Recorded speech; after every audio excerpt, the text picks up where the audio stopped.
I understand you recently submitted a draft resolution to the U.S. Congress asking for support for your idea of creating a children's dream forest in the DMZ. Tell us about that resolution. Well, that was actually back in like 2012. I went up to D.C. to meet with, a few senators to, garner their support. Because, obviously the U.S. is heavily involved in this, North-South Korean issue. So I just wanted to, hopefully get their support and maybe they could move mountains, What do you think will happen to it? Well, I haven't gotten, I guess a complete response yet. Like, they haven't, formally recognized it as a whole. But, guess keep on waiting.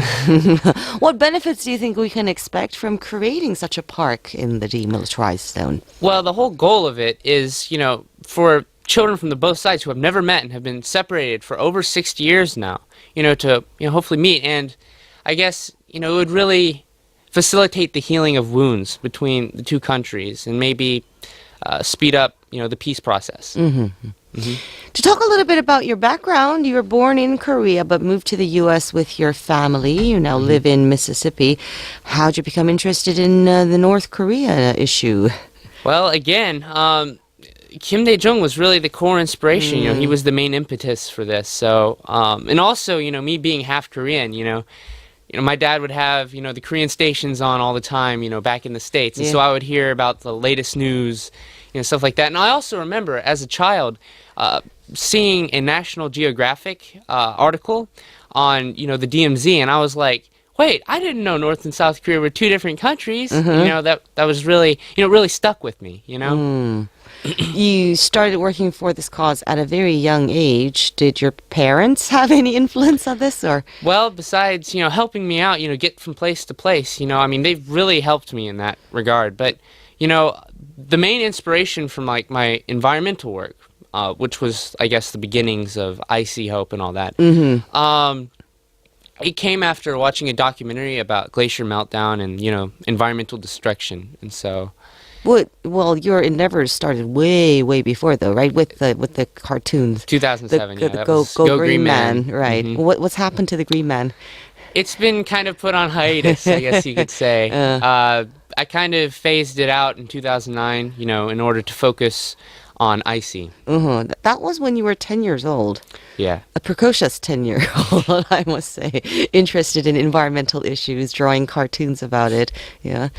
So you founded the International Cooperation of Environmental Youth, or IC, Helping Our Polluted Earth. IC Hope, I guess, yeah?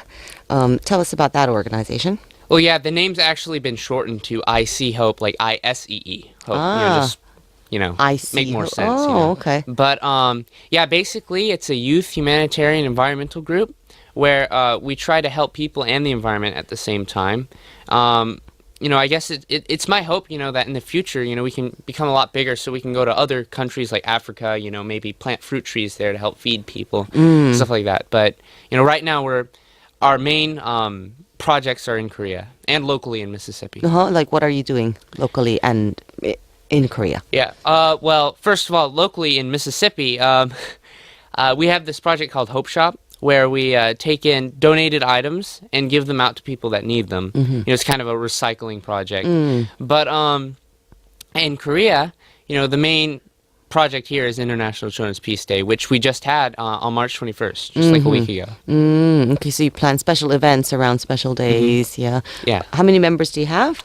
Well, we just set up actual formal membership on our site, so we don't have many as of right now. But we just set it up. So it's got to be quite tough for you. I mean, you're still in school, right? But to be involved in all these different activities and to be in charge of an organization as well. Well, I get a lot of help from my peers and also my parents. They help me with. Keeping the contacts up to date, all that kind of stuff. So, yeah, I couldn't do it without their help. Yeah. Cool. We're with Jonathan Lee, a young Korean-American peace and environment activist, along with his father, Mr. Lee Kyung-tae. Let's take a song break. Here's Billy Joel with The River of Dreams.